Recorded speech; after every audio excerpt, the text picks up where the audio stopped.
깊은 중국 축구 대표팀이 23세 이하 아시안컵에서 한국과 다시 만났습니다. 중국 스포츠 매체 지바보에서는 슈퍼죽음의 조라는 단어까지 사용했는데요. 중국 누리꾼들의 반응을 먼저 볼까요? 슈퍼죽음의 조. 일본과 한국은 그렇게 생각하지 않는다. 죽음의 조. 중국이 어느 조에 속하던 죽음의 조가 아닐 수 있겠습니까? 너한테는 초죽음 그룹이지만 남들한테는 최고 수준의 그룹이다. 중국에는 쿵푸가 있고 한국에는 태권도가 있고 일본에는 가라테가 있는데 이런 단체는 축구 그만하고 싸워야지 이기는 사람이 출전권을 얻습니다. 이렇게 중국은 얼마 전에 한국 대표팀에게 큰 패배를 하고 충격을 지우기도 전에 한국을 다시 만나게 되어 어마어마한 반응이 쏟아지고 있습니다. 중국에서는 주로 같은 조에 배정된 한국과 일본이 어떻게 반응하고 있는지를 조명하고 있어요. 중국에서 한국, 일본 반응을 보도한 기사들을 보시죠. 일본 네티즌 한국과 중국의 플레이가 매우 거칠다. 일본 팀은 부상당하지 않도록 조심해야 한다. 과거라면 이 그룹이 굉장히 치열했을 텐데 지금은 일본이 아시아에서 압도적인 지배적 위치를 차지하고 있어요. 객관적으로 보면 그룹 2위 경쟁도 치열할 것 같아요. 한국 올림픽 선수들 23세 이하 아시안컵에서 일본, 중국과 같은 조에 드는 것은 나쁘지 않고 더 진지하게 준비할 것이다. 황선홍 감독 중국, 일본과 같은 조가 되는 것은 어렵지만 그래도 한국 대표팀의 목표는 올림픽 10회 연속 출전이다. 이런 한국과 일본의 반응을 옮겨온 중국 매체들의 기사에는 중국 누리꾼들이 소림축구라 불리는 것에 억울해하는 댓글들이 달리는 상황입니다. 일본과 한국의 언론과 네티즌들이 말하는 것을 뒤집는 게 무슨 소용이 있겠습니까? 중국, 일본, 한국 사람들이 서로 싫어하고 서로에 대해 나쁜 말을 하는 것은 정상입니다. 세계 1위 무예대회 23세 이하 연령별 아시아 예선. 익숙하지만 한국 언론은 더욱 터무니없습니다. 그들은 연일 우리를 소림축구라고 합니다. 중국 축구는 마침내 모든 상대를 겁주는 특성을 갖게 되었는가? 이러한 중국의 자조적인 반응에 오히려 부담감을 내려놓고 수준을 올리도록 노력해야 한다는 중국 매체의 기사도 있습니다. 국내 올림픽에서 일본, 한국과 같은 조에 있어야 한다는 부담감도 없고 U23 월드컵 수준에서 훈련할 수 있는 좋은 기회다. 심각한 분석이다. 부담감은 전혀 없는가? 패배하는 건 전쟁 범죄가 아니다. 그러나 중국팀은 경기를 포기했다. 어쩌면 평소보다 더 뛰어난 성적을 거둘 수도 있는 것이다. 이런 예선은 항상 기적을 만들기도 하고 탈락하기도 한다. 아시아 1위, 아시아 2위와 함께 뛰고 23세 이하 월드컵 수준의 훈련 기회도 얻을 수 있다면 그것도 승리다.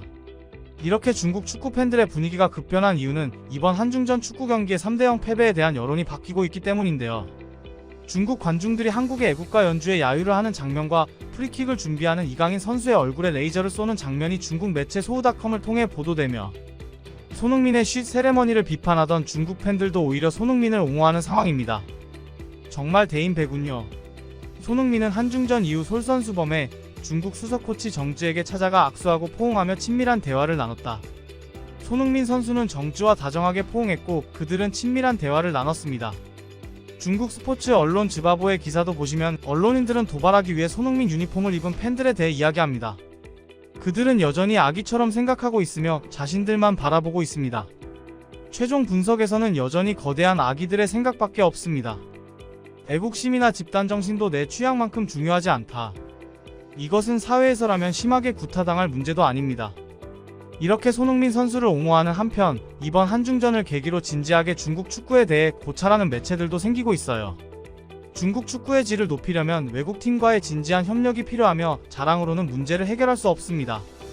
현재의 정치적 성과를 볼 때 중국 축구를 다른 분야, 산업과 구별하는 가장 큰 특징은 무엇입니까? 축구의 질은 외국팀과의 실전에서 검증해야 하는데 이는 우리가 일상에서 하는 숫자 게임이 아닌 수평적 비교이다.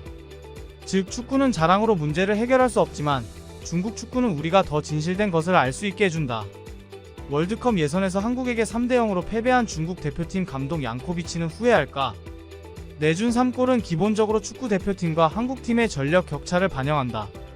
이 3골을 면밀히 분석한 결과 축구 대표팀의 전술과 선발의 문제점이 드러났다. 이 과정을 추적해보면 축구 대표팀의 수비 시스템 전반에 문제가 있다는 사실을 발견하게 됐다. 양코비치가 보완해야 할 교훈을 챙기지 않으면 18위권에 올라도 2026년 월드컵 진출은 여전히 어렵다. 이렇게 중국 내부에서 문제점을 찾고 앞으로의 중국 축구를 고찰하려는 반응들이 있는가 하면 한국에서 이번 한중전을 어떻게 봤는지를 더 궁금해하는 매체의 보도들도 있습니다. 주로 손흥민, 김민재 선수에게 초점이 맞춰졌는데 얼마나 궁금했으면 심지어 손흥민 선수의 개인 SNS까지 살펴봤네요. 한국 언론 손흥민이 슛 2개, 패스 1개로 중국 대표팀 숨쉬기 어렵게 만들겠다 공약 이행 성공. 손흥민은 경기 전 관객들도 경기장을 가득 채울 거라고 들었는데 우리가 어떤 축구를 하고 싶은지 보여주고 숨막히게 해보자. 자, 열심히 해서 승리하자. 라고 말한 적이 있다. 한국 언론은 손흥민이 경기 전 약속을 지켰다고 전했다. 한국 언론 황희찬이 손흥민의 경호원 역할을 맡아 우레이에게 쓸데없는 짓 하지 말라고 말한다. 손흥민은 페널티킥에 성공한 뒤 검지손 가락을 입에 갖다 대고 중국 홈팬들 앞에서 쉿 세레머니를 했다. 이에 우레이가 나서서 항의했는데 이는 손흥민에게 홈팬들을 자극하지 말라는 경고로 풀이된다. 우레이의 항의를 들은 손흥민은 별일 아니라는 듯 차분하게 미소를 지었다.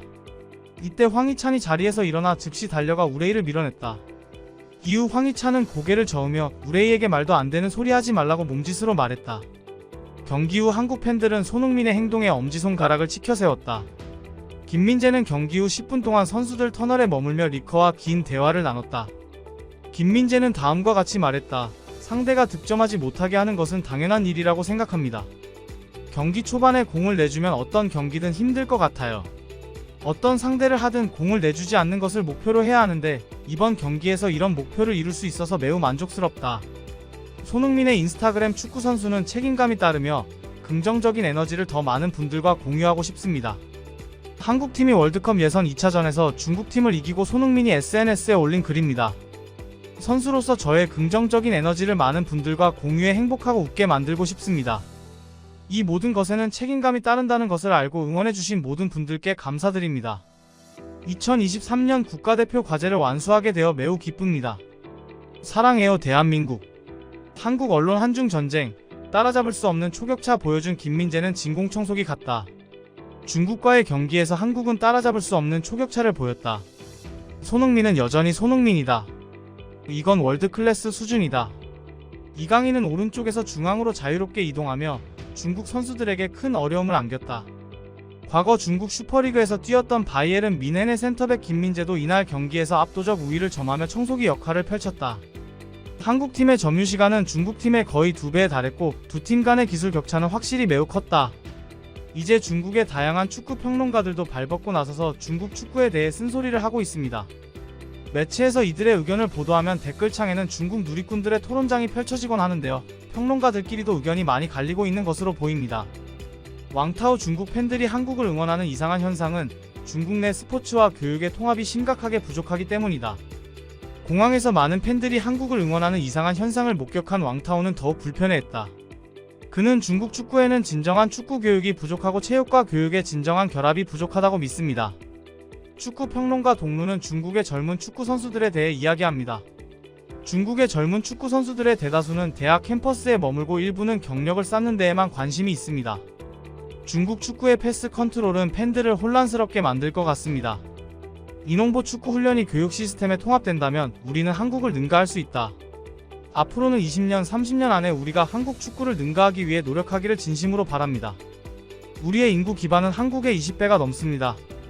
한국과 일본의 훈련 모델이 교육 시스템에 통합되면 우리가 능가하는 것은 한국뿐만이 아닐 것입니다. 중국 축구의 미래가 빨리 개혁되기를 진심으로 바랍니다. 이외에도 중국 축구팬 누리꾼들의 생생한 댓글 반응 확인하시죠. 팩트만 전달드리는 찬쇼TV. 구독과 좋아요 부탁드립니다. 경쟁 스포츠라고는 하지만 잘못은 잘못이다. 그것을 되돌릴 수 있는 능력이 있다면 다른 말은 소용없을 것이다. 어떤 경우에도 애국가가 연주될 때 최소한 야유하지는 마세요. 다른 사람의 입장에서 생각합시다. 다른 사람의 애국가를 야유하고 손흥민이 쉿 세레모니를 한다면 더 큰 잘못은 누구에게 있나요? 솔직히 말해서 한국 선수들의 허벅지는 중국 축구 국가대표팀의 허벅지보다 2배 더 크다. 그렇군요. 앞줄에서 보니 확실히 훤히 보이더군요. 중국 축구 국가대표팀에 비하면 한국 선수들의 허벅지는 엄청 두껍습니다. 이제부터 중국 축구 대표팀이 한국팀을 만나면 그냥 몰수패가 되고 어차피 3대 0으로 패하게 된다. 친절하고 순수한 중국 팬들을 위해 돈을 아껴보세요. 사실 가장 큰 이유는 상대가 한국이기 때문이다. 아르헨티나의 메시, 포르투갈의 호날두였다면 유니폼을 입은 사람은 더 많았을 것이다. 신세대 팬들이 중국팀을 농담으로 보는 경우가 많아 어차피 이길 수 없을 것 같은 기분이 들겠지만 중국 축구에서는 대부분 욕을 해야 한다는 게 토트넘 유니폼 사건의 근본적인 이유다. 축구 국가대표팀이 경기 전 강팀을 만날 때마다 언론에서는 상대와 싸울 수도 심지어 상대를 산채로 잡아먹을 수도 있는 것처럼 보도하지만 아시아 사료팀의 본질은 변하지 않아. 저는 축구 대표팀에 대해 매우 실망한 30대 팬이지만 언젠가는 반드시 한국을 이길 수 있을 것이라 믿습니다.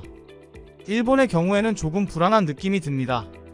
감독은 수년 동안 훈련을 해왔지만 결과는 정말 절망적입니다. 인재 선발이 잘 안 된 탓인지 아니면 코치가 멍청해서 그런 것인지 정말 모르겠습니다. 한국 선수들은 왜 이렇게 강한데 중국 선수들은 육체적으로 열심히 노력해도 고생하는 것 같은 느낌이 드는 걸까요? 한국이 우리를 소림축구단이라고 날마다 해마다 비방하고 있는데 그 결과 일본조차 우리를 소림축구단이라고 믿게 됐다. 안타깝다. 한국은 정말 사악한 나라다. 일본과 한국의 언론과 네티즌들이 말하는 것을 뒤집는 게 무슨 소용이 있겠습니까? 중국, 일본, 한국 사람들이 서로 싫어하고 서로에 대해 나쁜 말을 하는 것은 정상입니다. 실력도 비교 불가, 이제는 몸매도 비교 불가. 한국 앞에선 중국 선수들이 왜소하고 야위어 보인다. 일본 팀이 우리의 복수를 도와줄 때까지 기다리세요. 일본 팀은 당신과 아무런 상관도 없습니다. 축구는 평시 전쟁터와 다름이 없다. 뽐내기 위해 전장에 나가는 것은 죽음을 찾는 것뿐이다. 한 가지 말씀드리고 싶은 점은 이번에 한국을 상대로 좋은 성적을 거뒀고 앞으로는 강팀들을 상대로 친선 경기를 더 많이 해서 빨리 발전해야 한다는 것. 이런 기자도 역겹다. 한국에 지는 건 너무 비정상적이라 더 이상 정상일 수 없다. 태국에 지거나 싱가포르가 무승부를 하면 그만큼 심하게 혼날 것이다. 패배는 확실히 힘의 문제이고 5골차로 패하더라도 묵묵히 받아들여야 합니다. 그런데 홈팬들 사이에 앉아있는 손흥민 토트넘 팬들은 정말 당황스럽습니다. 당신의 행동은 외부인들이 중국 축구를 더욱 얕보게 만들 것입니다. 당신의 행동 때문에 한국 팬들이 당신을 좋아할 것이라고 생각합니까? 당신이 틀렸다면 사람들이 당신을 무시할 것입니다. 당신이 틀렸다면 이웃은 당신의 행동을 업신여기게 될 것입니다. 60분 정도 중반에 완전히 제압되는 구간이 있었는데 미드필더가 허전해 상대가 공을 잡지 않고 패스를 하더군요. 체력이 소진됐나봐요. 나중에 몇 명을 교체해서 강도를 높였습니다. 정말 프레싱 장면이 훨씬 나아졌습니다. 중국 선수들은 정말 기본기가 부족하고 체력도 부족해서 평소에 어떤 연습을 하는지 모르겠습니다. 나도 방귀쟁이 한국이 짜증나긴 하지만 애국가를 야유하고 레이저 포인터를 쏜 건 사실이다. 손흥민을 닥치라고 욕하지 마라. 남을 이길 능력이 있으면 소리를 낼 수 있다. 중국 축구는 너무 나빠서 쓰레기야. 무슨 일이 있어도 사람들이 널 무시하게 만드는구나. 공정하게 말하면 우레인은 손흥민에게 조언을 구해야 합니다. 나는 개인적으로 그의 접근 방식을 지지한다. 그러나 적자생존의 법칙과 약자의 법칙으로 볼 때 더욱 그래요. 우레인은 상대의 존경을 얻지 못하고 재능과 별개로 훈련해서 손흥민을 따라잡지 못하기 때문에 힘의 차이가 발생합니다. 우레이가 손흥민만큼 열심히 훈련하고 발전한다면 그가 마땅히 받아야 할 프로포워드 수준은 그가 손흥민만큼 좋지 않더라도 나아질 거라 믿습니다. 이 사진을 보면 우레이는 정말 무력감을 느끼게 됩니다. 여기까지입니다. 실제 글로벌 네티즌들의 반응을 팩트로만 전달드리는 찬쇼TV. 구독, 좋아요는 컨텐츠 제작에 큰 힘이 됩니다. 행복한 하루 보내세요.